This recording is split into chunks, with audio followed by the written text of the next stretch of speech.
I watched the last car pull out of the school parking lot as the sun dipped behind the football field, painting everything in shades of orange that felt more lonely than beautiful. It was 7:47 p.m. School had ended at 3:15. My phone had died an hour ago. I'd called Mom 6 times before the battery gave out. Then Dad. Then my older sister, Rachel. No one answered. No one came. The janitor, Mr. Peterson, had checked on me twice, his weathered face creasing with concern. "You sure someone's coming, sweetie?" He'd asked the second time. "Yes, absolutely," I'd lied, my 13-year-old pride refusing to admit what I already knew in my bones. They'd forgotten me. Again. But this time felt different.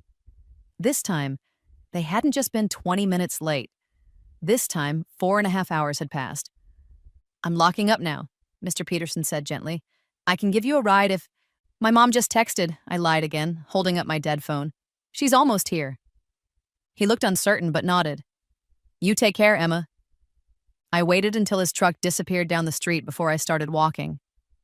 7 miles. I knew because I'd mapped it once, during one of those nights when I couldn't sleep, when I'd lie in bed and imagine all the ways I could just disappear and wonder how long it would take them to notice. The answer, I was learning, was longer than you'd think. My backpack dug into my shoulders, heavy with textbooks they never asked if I needed help with. My feet in shoes that were half a size too small because "you just got new ones 6 months ago, Emma. Money doesn't grow on trees," began to ache after the first mile. But I kept walking. I kept walking because something had crystallized in my chest during those hours of waiting. Something cold and sharp and clarifying. A decision. A promise to myself. I would never ask them for anything again. What I didn't know, as I trudged down Maple Street while families ate dinner behind warm yellow windows, was that this walk would change everything. That the grandmother I barely remembered, who my parents claimed was difficult and not someone we associate with, had been watching, waiting, and that she'd been kept away from me for reasons that had nothing to do with her character and everything to do with her money. A lot of money. Money my parents desperately wanted and were willing to sacrifice their youngest daughter to get. But I'm getting ahead of myself. Let me take you back to the beginning, to help you understand exactly how I became the girl left waiting at school for nearly 5 hours on a Tuesday in October. I was born the second daughter to Margaret and David Chen, 3 years after my sister Rachel. In the photo albums that stop around the time I turned 5, you can see it in my parents' faces. The slight disappointment, the forced smiles. Another girl. Not the son they'd hoped for, not the child who would carry on the family name with the weight they imagined it deserved. Rachel, at least, had been first, special by virtue of being the beginning of their parenting journey. The one they'd decorated an entire nursery for, the one whose baby book was filled with meticulous notes about first words and first steps. My baby book had 3 entries, but the real shift, the moment my position in the family became truly clear, happened when I was 6 years old. That was when Grandmother Vivian came to visit, the last time I would see her for years. She was magnificent in a way I couldn't articulate then, but that made perfect sense later.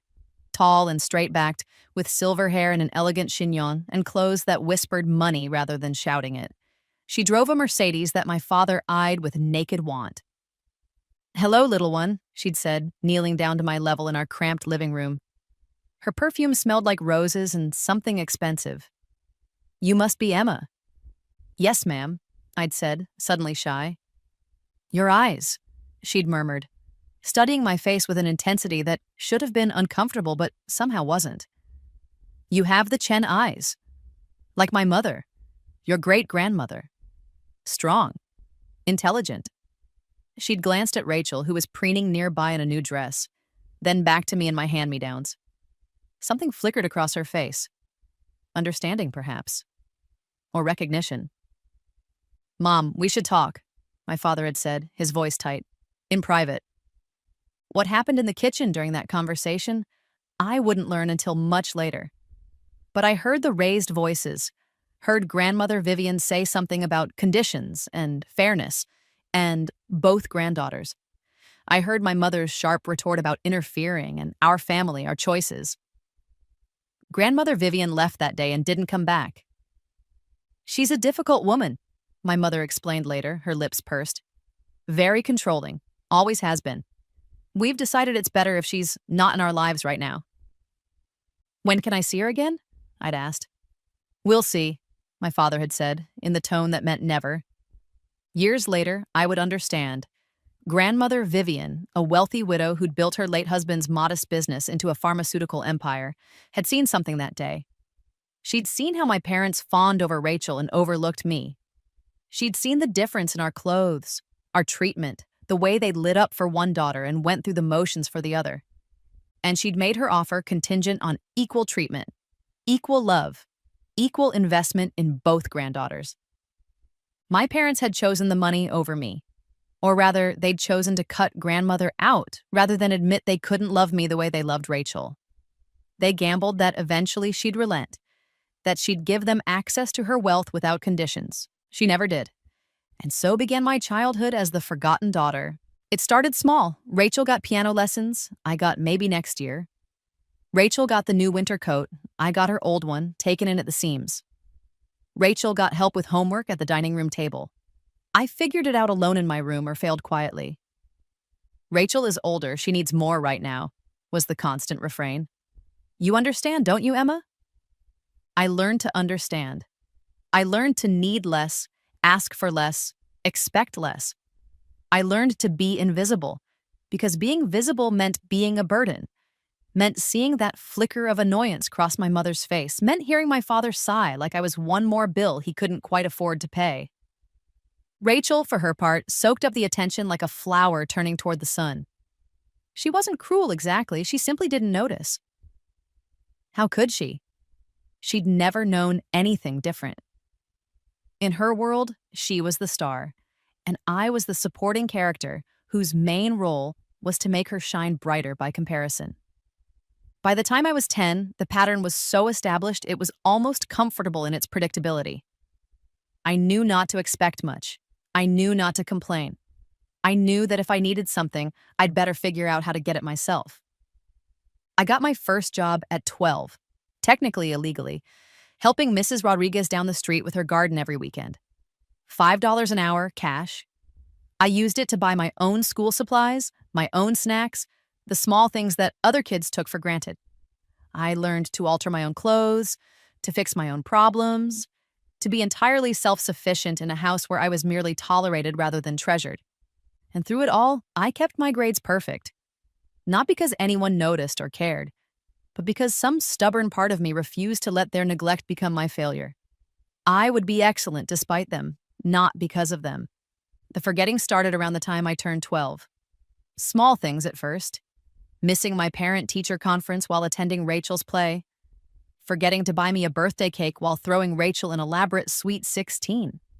Running out of grocery money after buying Rachel's homecoming dress, leaving me to eat ramen for a week.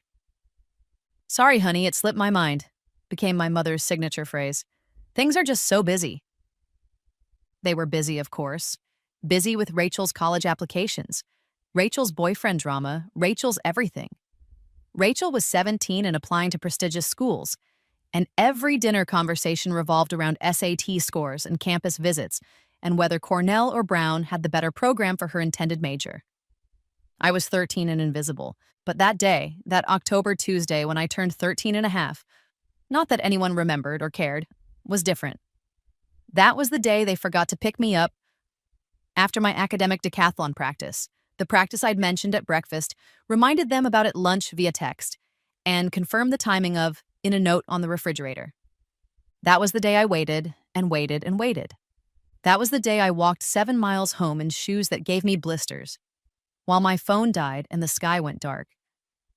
That was the day I stopped being their daughter in any meaningful way and became something else entirely. A survivor, a strategist, someone with nothing left to lose. I reached our street at 9:23 p.m. Every light in our modest 2-story home was blazing. Through the dining room window, I could see them all seated around the table, dinner in full swing, laughing. No one looked worried. No one was checking their phone. No one had even noticed I wasn't there.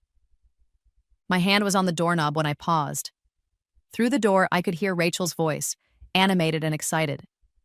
And then Professor Matthews said my essay was the best he'd seen in 10 years. Can you believe it? He wants to use it as an example for his next class. That's wonderful, sweetheart, my mother gushed. I always knew you were special, my father added, his voice warm with pride I'd never heard directed at me.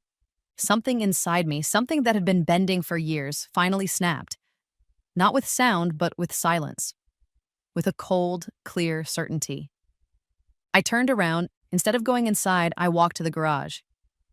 My old bicycle, the one I'd learned to ride at 8 with no help because everyone was busy watching Rachel's soccer game, was still there. I aired up the tires with the ancient pump, tested the brakes, and got on. Then I rode to the one place I'd been forbidden to go since I was 6 years old. 15 minutes later, I stood in front of the gates of the Vivian Chen estate. I'd found the address years ago, one sleepless night when I'd Googled my grandmother's name and discovered she lived only 3 miles from our house, so close. An entire childhood, and she'd been so close. The house beyond the gates was everything ours wasn't. Elegant, established, serene. Lights glowed warmly from tall windows. A fountain gurgled somewhere in the gardens. I pressed the intercom button. Nothing happened for a long moment. Then, yes. My name is Emma Chen, I said, my voice surprisingly steady. I'm Vivian Chen's granddaughter. I need help. Another pause, then, stay there. 5 minutes later, the gates swung open. A woman in her 50s, dressed professionally, even at this late hour, walked down the drive toward me. Behind her, moving more slowly but with unmistakable purpose, was Grandmother Vivian. She looked older than I remembered, frailer, but her eyes were just as sharp, and when they landed on me, on my 2 small shoes, my wrinkled school uniform, my exhausted face, they filled with something I hadn't seen in so long I'd almost forgotten what it looked like. Concern. Real, genuine concern for my well-being. Emma, she breathed, and suddenly she was moving faster, and then her arms were around me. And I was crying, really crying, for the first time in years. They forgot me. I sobbed into her expensive silk blouse. They forgot to pick me up from school, for hours. And then I walked home, and they didn't even notice I was gone. They were just eating dinner and laughing, and Shh, she murmured, stroking my hair. I know, darling. Come inside, tell me everything. And I did. We sat in her study, a room lined with books and warmed by a crackling fire. And I told her everything. 7 years of neglect spilled out of me in a torrent I couldn't control even if I'd wanted to. The forgotten birthdays, the missed events, the hand-me-downs while Rachel got the new clothes, the way they'd light up for my sister and barely glance at me, the constant feeling of being a burden, an afterthought, a mistake they'd learned to tolerate. Grandmother Vivian listened without interrupting, her face growing stonier with each revelation. Her assistant, Mrs. Park, took notes on a legal pad with quick, efficient strokes. And your grades? Grandmother asked when I'd finished. Straight A's, I said quietly. I'm ranked second in my class. Second? Rachel is first in her class, top of the seniors. She's brilliant. So are you, from the sound of it. What about activities, sports, clubs? Academic decathlon, debate team. I made captain last month. I hesitated. No one came to the ceremony. Something dangerous flashed in Grandmother's eyes. Emma, I need to tell you something. Something about why your parents and I had a falling out. And she told me. About the visit when I was 6. About the offer she'd made. Equal college funds for both granddaughters, equal support, equal everything.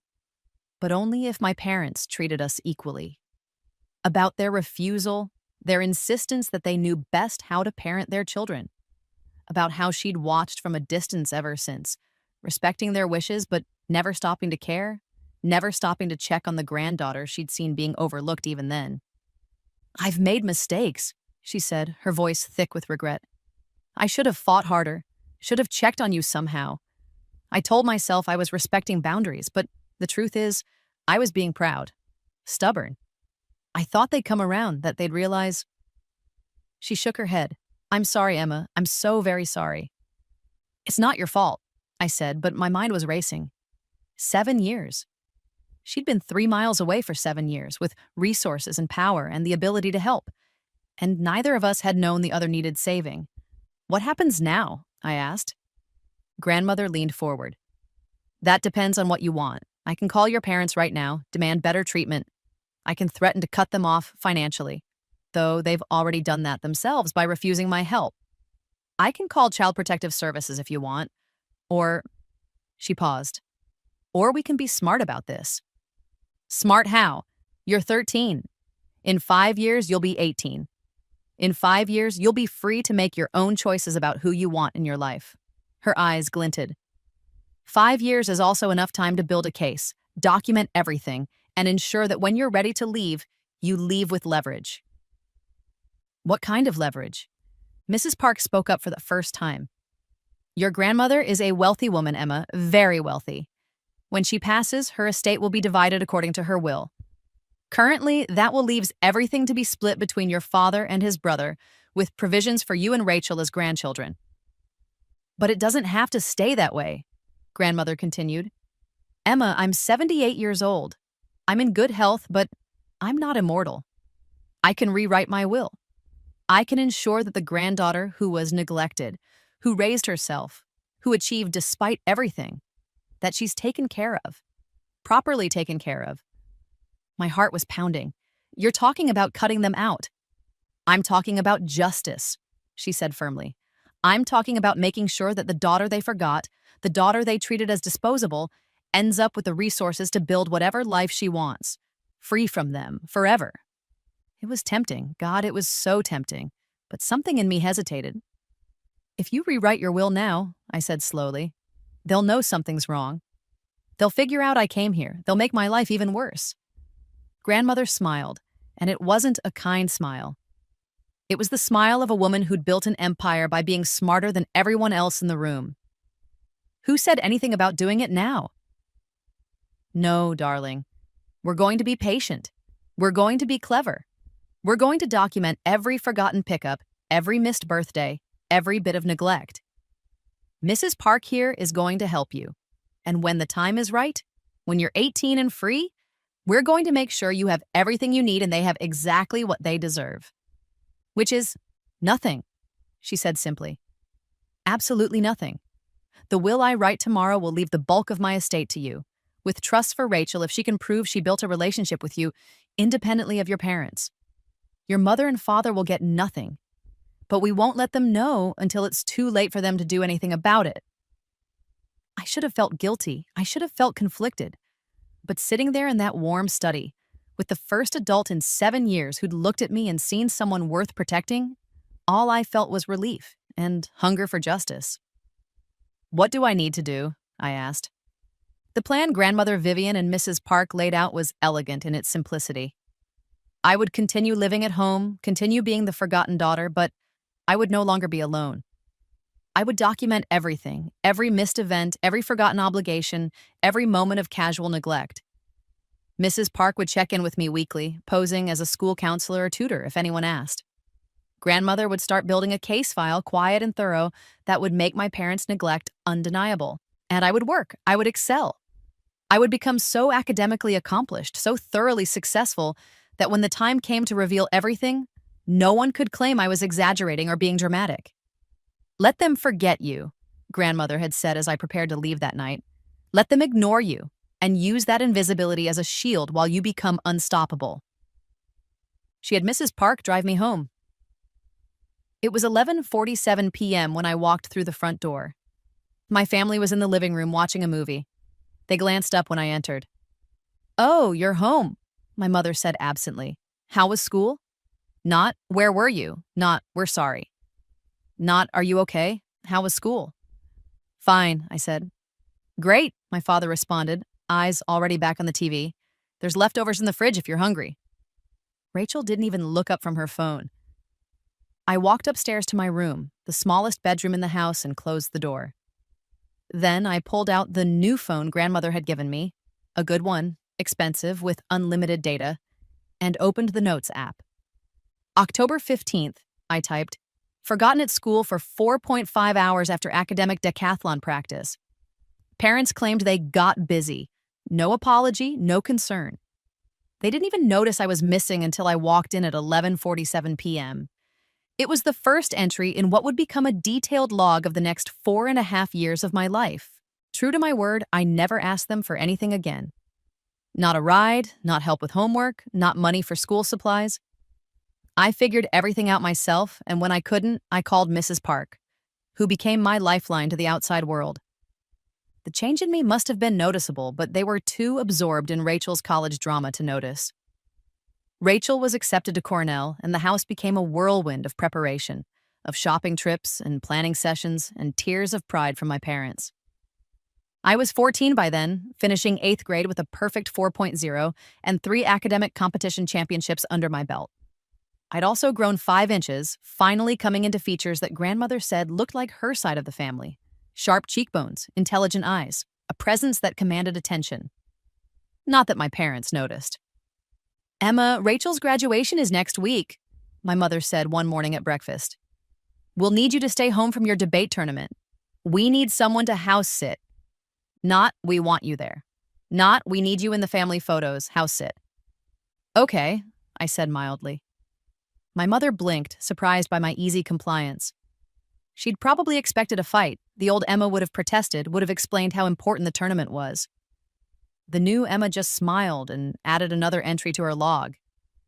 I went to the debate tournament anyway. Mrs. Park picked me up, and grandmother came to watch. We won first place, and grandmother took me to dinner at the nicest restaurant in the city, where I tried escargot for the first time and learned which fork to use for salad. When I got home late that night, my parents' car was in the driveway. The house was dark except for the porch light. No one had noticed I'd left. No one had called to check on me. Perfect. High school began, and with it, new opportunities to excel. I joined every academic club I could, threw myself into competitions, built a resume that would make college admissions officers weep with joy.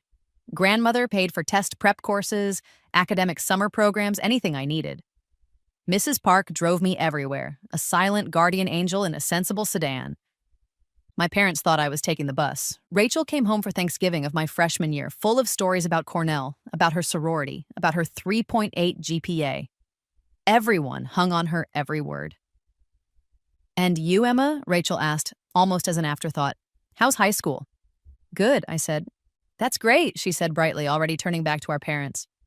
"So, anyway, about winter break." I'd been accepted into a prestigious summer program at Yale. I'd won the state debate championship. I'd been recruited for the National Academic Quiz Bowl team. But sure, high school was good. Sophomore year, junior year, they blurred together in a strange sort of double life.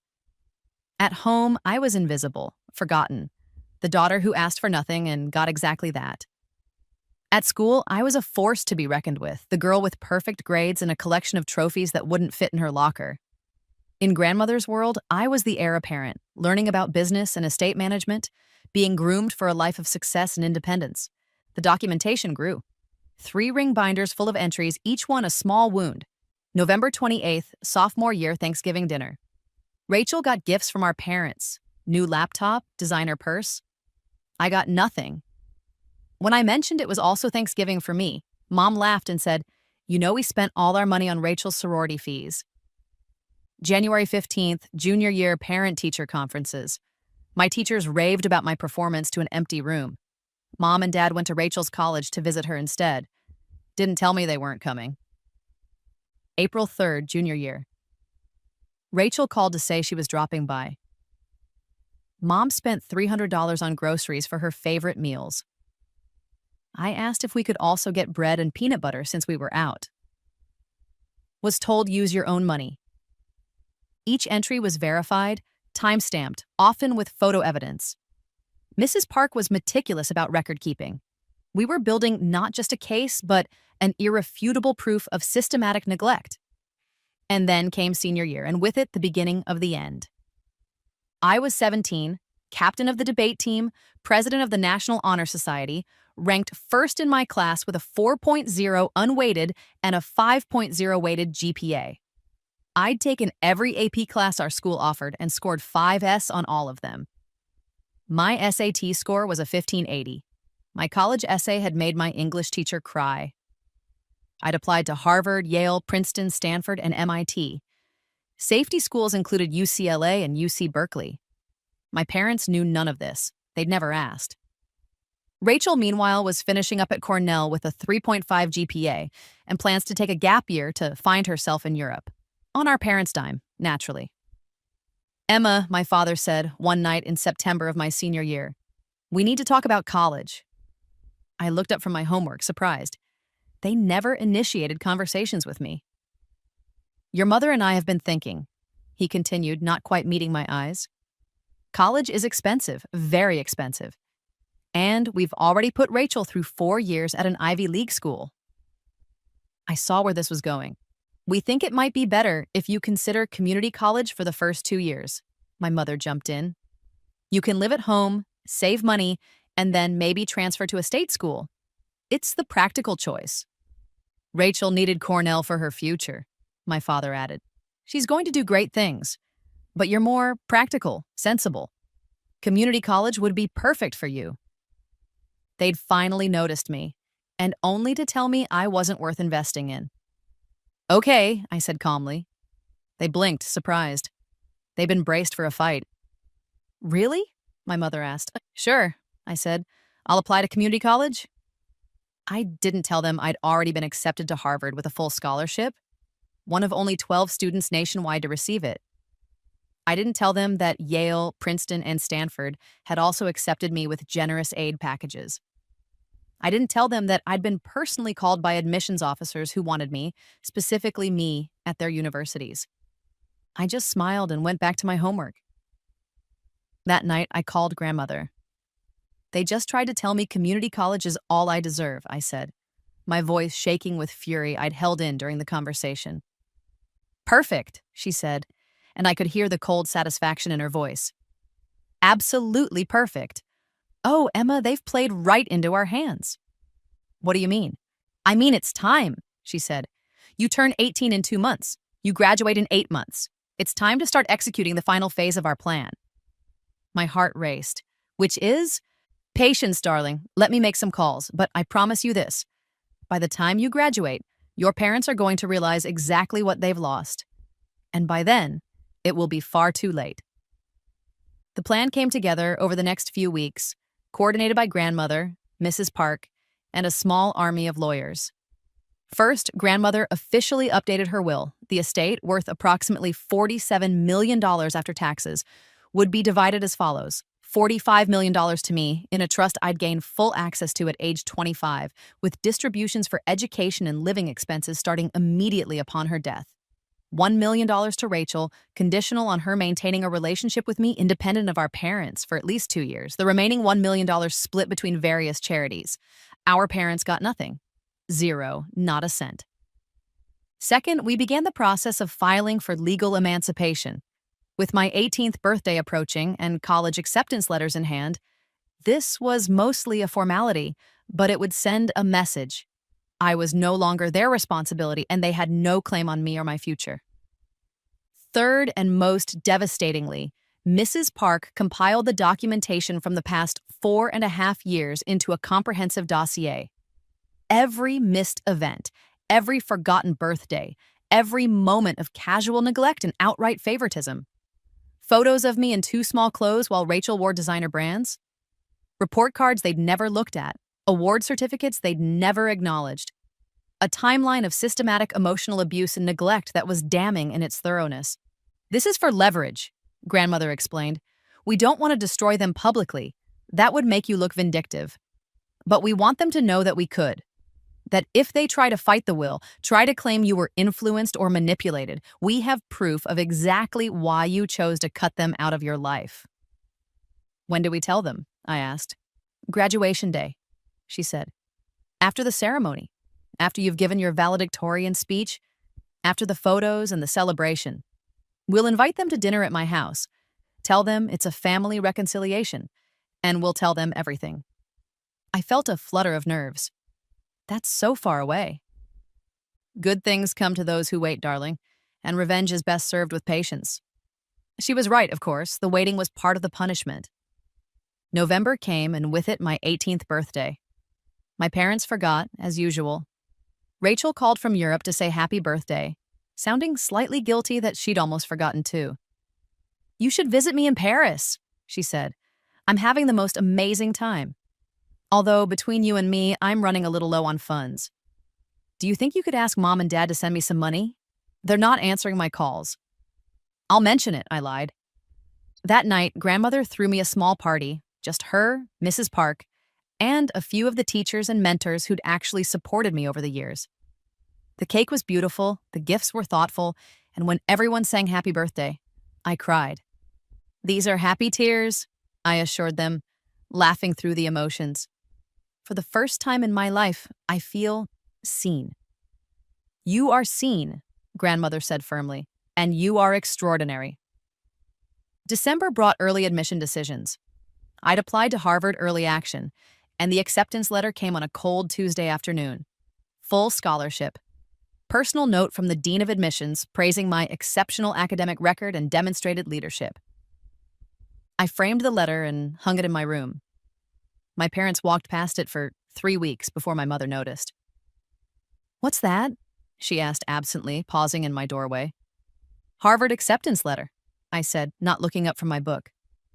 "Oh, that's nice. Is it one of those fake ones they send to everyone to encourage applications?" I finally looked at her. "No, Mom, it's a real acceptance letter. I got in. Full scholarship." She laughed. "Emma, don't be silly. Harvard doesn't just give full scholarships, and anyway, we talked about this. You're going to community college?" "Right," I said. "Community college." She left, shaking her head at my imagination. I added it to the log. January through April were a blur of final applications, scholarship competitions, and preparations for graduation. I won a national essay contest, $50,000 prize. I was named a presidential scholar, one of 161 students nationwide. I gave a TED Talk at my school about overcoming adversity. I was featured in the local newspaper as student to watch. My parents never read the article, never asked about the awards, never noticed the plaques accumulating in my room. They were too busy planning Rachel's welcome home party.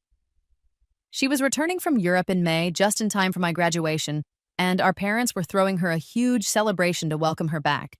Not for my graduation, mind you, for her return. "You don't mind, do you?"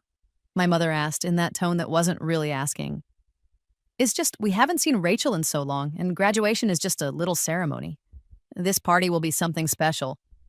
"I don't mind," I said truthfully, because by then I knew something they didn't. Their days of forgetting me were numbered. The countdown had begun. And when it ended, everything would change. Graduation day dawned bright and clear, one of those perfect June mornings that felt designed for ceremonies and celebrations. I woke up in my small room, looked around at the sparse furniture and hand-me-down decorations, and smiled. The last time I'd wake up in this room, the last day I'd be the forgotten daughter. Tomorrow, I'd be someone else entirely. I dressed carefully in the white dress Grandmother had bought me. Simple but elegant. Nothing like the cheap clothes I usually wore. I did my makeup with care, styled my hair into soft waves. When I looked in the mirror, I barely recognized myself, and I looked confident, self-assured, like someone who knew exactly what she was worth. "Emma!" my mother called up the stairs. "We're leaving in 10 minutes." I took one last look around the room, grabbed the valedictorian medal I'd been too afraid to display, and headed downstairs. My family was clustered by the door. Rachel, home since yesterday, looked beautiful in a designer dress I knew cost more than my entire wardrobe. My parents were dressed nicely, already taking photos with her. "Oh, you're ready," my father said, glancing at me. "Good, let's go." No photos with me. No comment on how I looked, just efficiency. Let's get this over with. We drove to the school in silence. Rachel chattered about Paris, about the boys she'd met, about the art and the culture and the food. My parents hung on every word. When we arrived, Rachel spotted some of her old friends and rushed off to say hi. My parents followed to catch up with other parents they knew. I walked to the gymnasium alone. "Emma!" Mrs. Park appeared at my elbow, elegant in a navy dress. "You look beautiful, darling. Are you ready?" "So ready," I said. "Your grandmother is already seated. Front row, center. She wanted you to know she's watching." I scanned the crowd and found her. Grandmother Vivian, in a stunning silver suit, caught my eye and nodded once. A warrior's acknowledgement. The ceremony began. I sat on stage with the other honor students. my valedictorian medal heavy around my neck. I watched my classmates receive their diplomas, heard the cheers and applause from families who'd actually cared about their children's education. When it came time for the valedictorian speech, I walked to the podium with my heart pounding. "Good morning, everyone," I began, my voice steady. "For those who don't know me, I'm Emma Chen, and I've had the honor of serving as this year's class valedictorian." I paused, looking out at the crowd. My parents were in the back, barely paying attention, probably waiting for this to be over. Rachel was on her phone. But Grandmother Vivian leaned forward, her eyes bright with anticipation. "I want to talk today about invisibility," I continued, "about what it means to be overlooked, underestimated, forgotten. Because for a long time, that was my story. I was the girl who was easy to forget. The one who didn't demand attention, who didn't make noise, who simply existed in the spaces between other people's priorities. Now my parents were paying attention, shifting uncomfortably. But here's what I learned. Invisibility can be a gift. Because while everyone is looking elsewhere, you're free to work, to grow, to become more than anyone thought possible. You're free to exceed every low expectation, to disprove every assumption, to become extraordinary while everyone else is busy being ordinary." I pulled out my phone and projected images onto the screen behind me. Photos of my awards, my competitions, my achievements. 4.5 years of excellence that my parents had never acknowledged. I learned that you don't need people to believe in you to succeed. You just need to believe in yourself. I learned that the best revenge against those who underestimate you isn't anger, it's excellence. It's becoming so undeniably successful that their oversight becomes their loss, not yours. More photos flashed by. Me at Harvard's Accepted Students Day, which I'd attended without telling my parents. Me receiving the Presidential Scholar Award in Washington, D.C., a ceremony I'd gone to alone. Me winning competition after competition, building a future brick by brick while my family looked the other way. To my fellow graduates, some of you have been seen and celebrated every step of the way. Cherish that. Some of you, like me, have done this alone. Be proud of that, because you've proven you don't need permission to be extraordinary. You don't need validation to achieve greatness. You just need determination, intelligence, and the willingness to bet on yourself when no one else will. I looked directly at my parents for the first time. Thank you to those who supported me. You know who you are. My eyes found Grandmother Vivian, who nodded, her eyes suspiciously bright. And to those who didn't, thank you too. You taught me the most valuable lesson of all. I don't need you. I never did. I was always enough on my own. The applause was thunderous. My classmates, who'd watched me win competition after competition, gave me a standing ovation. Teachers were crying. And in the front row, Grandmother Vivian was beaming with pride. In the back, my parents looked stricken, finally understanding that something monumental had just happened and they'd missed all of it. But it wasn't over, not even close. After the ceremony, after the diploma handouts and the cap tossing and the photos, my parents found me in the crowd. "Emma, that was quite a speech," my father said, his voice carefully neutral. "Very dramatic," my mother added with a forced laugh. "Though I'm not sure where all those photos came from. We didn't know about half those events." "I know," I said simply, an awkward pause. "Well, we should go," my father said. "Rachel's party is in a few hours, and we still need to pick up the cake." "Actually," Mrs. Park appeared beside me, "Emma has other plans this evening." "I'm sorry, who are you?" my mother asked, her tone sharpening. "I'm Mrs. Park, Emma's attorney and family representative. Emma has been invited to dinner at Vivian Chen's estate tonight. You're invited as well, all of you." She handed my father a thick envelope. "The address and time are inside, along with some documentation we thought you should review before the dinner." My father opened the envelope, and I watched his face drain of color as he pulled out the top sheet, a summary of Grandmother's updated will. "This is," he stammered, "this can't be." "Real? It's very real," Mrs. Park said pleasantly, "as is the emancipation paperwork, which Emma will be signing tonight, and the comprehensive documentation of the past 4.5 years. It's all there. We suggest you read it carefully." "Emma, what is this?" my mother demanded, snatching the papers from my father. As she read, her face went from pale to red. "This is ridiculous. You can't just cut us out. We're your parents. You're right, I said calmly. You are my parents. You just never acted like it. We raised you, fed you, gave you a home. The bare minimum, I agreed. You did the bare minimum required by law. Congratulations. You ungrateful little... My mother started, but Rachel cut her off. Wait, what's going on? She'd been reading over our father's shoulder, and now her face was confused. Grandma Vivian? But I thought... And Emma, you've been seeing her? For years? Yes, I said. Since that day you all forgot to pick me up from school, remember? Actually, you probably don't. It wasn't important enough to remember? That was years ago, my father protested. You can't still be upset about that. It wasn't just that day, Dad. It was every day. Every missed event, every forgotten birthday, every moment you chose Rachel over me. But you're right. I'm not upset anymore. I'm past that. I'm just done. Rachel, talk to your sister, my mother pleaded. Tell her she's being irrational. But Rachel was staring at me with an expression I'd never seen before. Recognition, maybe, or guilt. Is it true? She asked quietly. All of this? They really treated you that differently. You were there, Rachel. You saw it. I didn't think. She trailed off, then tried again. I thought you just didn't care about that stuff, that you preferred to be independent. I didn't prefer it, I said. I just didn't have a choice. The dinner is at 7, Mrs. Park interjected smoothly. We expect you all there. Emma has more she needs to say, and Mrs. Chen would like to address the family. Don't be late. She turned to me. Ready, dear? Ready. I walked away from my parents without looking back, leaving them standing in the parking lot with an envelope full of their failures and an invitation to face the consequences. Grandmother's house was transformed for the evening. The dining room table was set with formal china and crystal. A photographer was stationed discreetly in the corner. For documentation, Mrs. Park explained. A notary public waited in the study, and a lawyer I didn't recognize sat in the parlor, reviewing papers. Everything is ready, Grandmother said, taking my hands. Are you sure you want to do this? We can still walk it back, wait until you're in college and have more distance. I'm sure, I said.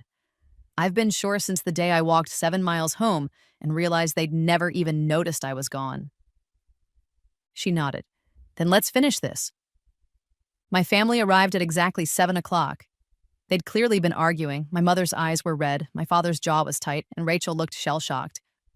Welcome, Grandmother said coolly. Please sit. They sat around the formal dining table looking distinctly uncomfortable. I sat at Grandmother's right hand, Mrs. Park at her left. The lawyer sat at the foot of the table.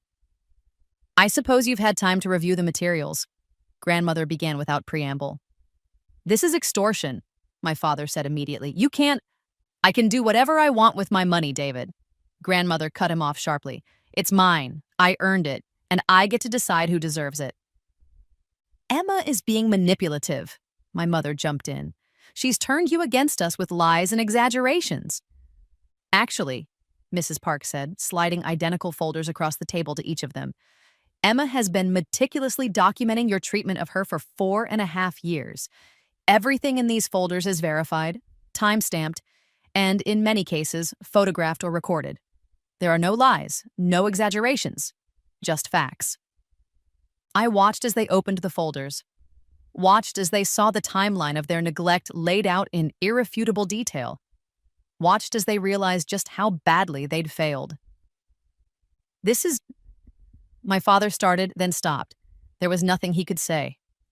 Why didn't you tell us? My mother tried. If you were so unhappy, why didn't you say something? I laughed, the sound bitter. I did tell you.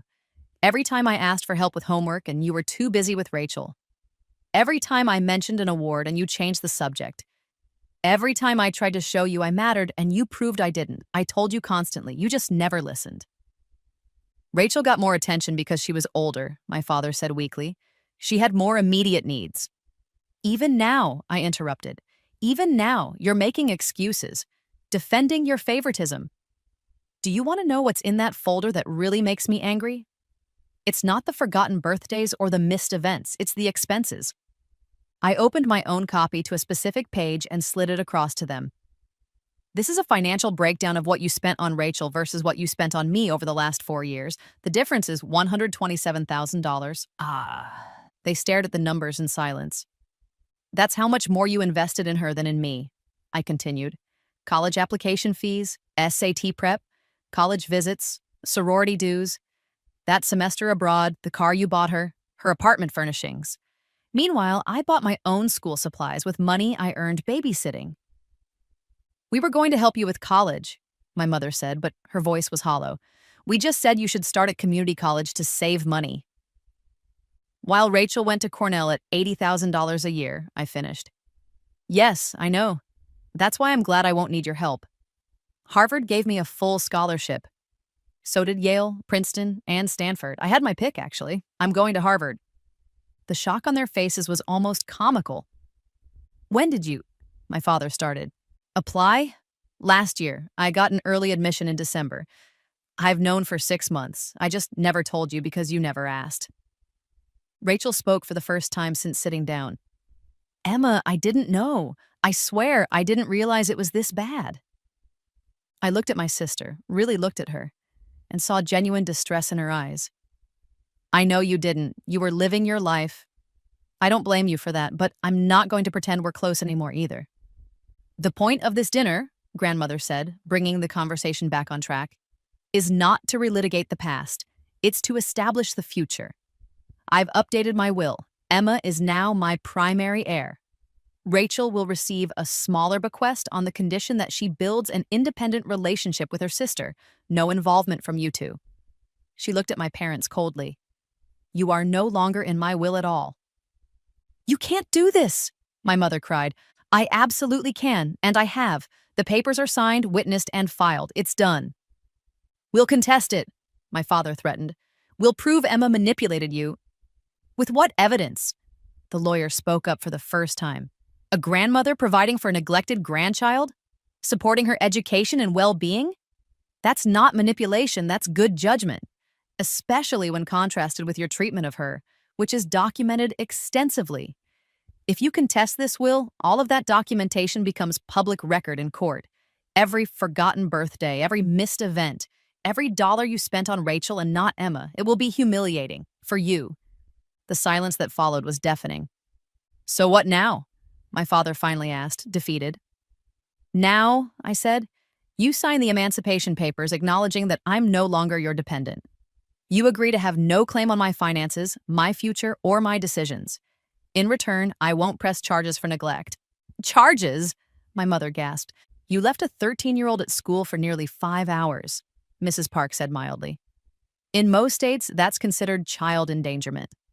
And that's just one incident of many. We'll be generous, grandmother added. You can still tell people Emma's going to Harvard. You can bask in that reflected glory if you want. You can even try to rebuild a relationship with her, though I suspect that ship has sailed. But you will never profit from her again. Never use her achievements to make yourselves feel better about your failures. Never pretend you supported her when you did the opposite. My father looked at me with something that might have been regret. Emma, we didn't mean... Yes, you did, I said simply. You meant every bit of it. You chose Rachel over me every single time. I understand that now. I've accepted it, and I've moved on. The question is, can you accept the consequences? They signed the papers. What choice did they have? When dinner was over, a tense, mostly silent affair where no one ate much, my parents and Rachel left. At the door, Rachel turned back. Emma, she said softly, can we talk later, just us? I considered. Maybe. If you actually want to know me as a person, not just as your little sister you never noticed. We'll see. She nodded, looking smaller than I'd ever seen her, and left. When the door closed behind them, I turned to grandmother and Mrs. Park. It's done, I said, and felt something unknot in my chest that had been tight for years. It's really done. It's done, grandmother agreed, pulling me into a hug. And you, my dear, are free. The epilogue to this story takes place over the next 8 years, so let me give you the highlights. I went to Harvard. I thrived there, made real friends for the first time, and discovered what it was like to be around people who actually valued intelligence and hard work. I graduated magna cum laude with a degree in business and economics, then got my MBA from Stanford. Grandmother Vivian lived to be 86. She passed peacefully in her sleep during my senior year of college, and I was with her at the end. The will was executed exactly as she'd written it. I inherited $45 million. Rachel got her $1 million. She'd actually made an effort to know me, awkward as it was, and we'd developed a tentative friendship built on honesty rather than obligation. My parents got nothing, and they contested it anyway. The case was humiliating for them, exactly as predicted. Every detail of their neglect became public record. The judge's ruling was scathing. The court finds no evidence of undue influence, only evidence of a grandmother ensuring her neglected grandchild was properly provided for. Mr. and Mrs. Chen, you failed your daughter. You don't get to profit from her now. With grandmother's money, I started a foundation for kids aging out of foster care and children from neglectful homes. It provides college scholarships, mentorship, and support for the invisible kids. The ones who, like me, learned to raise themselves because the adults in their lives couldn't be bothered. I bought myself a beautiful house, not ostentatious but comfortable, with a library and a garden. I filled it with things I loved, not hand-me-downs, and I never once felt guilty about it. My parents tried to reach out several times over the years, first with demands, then with pleas, then with guilt trips about how I'd torn the family apart. I never responded. I'd said everything I needed to say that night at grandmother's dinner table. Rachel and I see each other a few times a year. She's built a decent life for herself, working in marketing and actually earning her own success rather than coasting on my parents' favoritism. She apologized once, really apologized, for not seeing what was happening when we were kids. I accepted it. We'll never be close, but we're cordial. Sometimes that's enough. As for me, I'm 26 now. I run my foundation, invest my money wisely, and live exactly the life I want. I'm dating a wonderful man who thinks my driven nature is attractive, not threatening. I have real friends who showed up for me when I needed them. I have a chosen family of people who see me, value me, and would never dream of forgetting me. Sometimes, late at night, I think about that 13-year-old girl waiting at school for hours, watching car after car leave without her. I think about how small she felt, how invisible, how convinced she was that there was something wrong with her that made her unlovable. And I wish I could tell her, there's nothing wrong with you. You're not too much or too little. You're not forgettable or disposable. You're extraordinary. You just can't see it yet because the people who should have shown you were too blind to recognize what they had, but you'll see it eventually. You'll walk 7 miles home and never ask them for anything again. You'll stop waiting for them to notice you and start building a life they can't touch. You'll meet people who do see you, who do value you, who would never dream of forgetting you. You'll win. Not because you destroyed them, though you'll have the power to if you wanted, but because you'll succeed so thoroughly, so completely, that their opinion of you won't matter anymore. You'll be free, and that, ultimately, is the best revenge of all, living so well that the people who forgot you become completely irrelevant to your happiness. I learned to be enough on my own that day. Everything after that was just proving it to the world. They forgot to pick me up from school for hours. I walked home and never asked again. Best decision I ever made.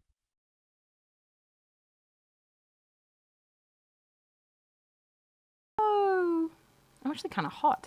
I brought a hoodie, but it's kind of warm. Oh, wait. My volume's too loud. Ah, that's better. Ba-ding. Yeah, the time doesn't control you. You choose it for yourself. Yeah, exactly. I hope your week gets better soon. This is me, 20 Swims Twig, thank you. Is Chili here? We're just vibing? Hell yeah. It's a beautiful day. It's a really beautiful day. Sorry. It's gorgeous. Hi, Jack. Hi, Clam. Forehead kisses. Yes, lean in, everybody. Get in here. Come on. Come on. And nevertheless, she insisted. Thank you, Beyond. I did finish it. Thanks, Jack. Hope you're doing well. I'm doing okay today, McButt. I'm feeling I think better. Better in general today. Yeah. I hope your week gets better. Hi, Mayhem.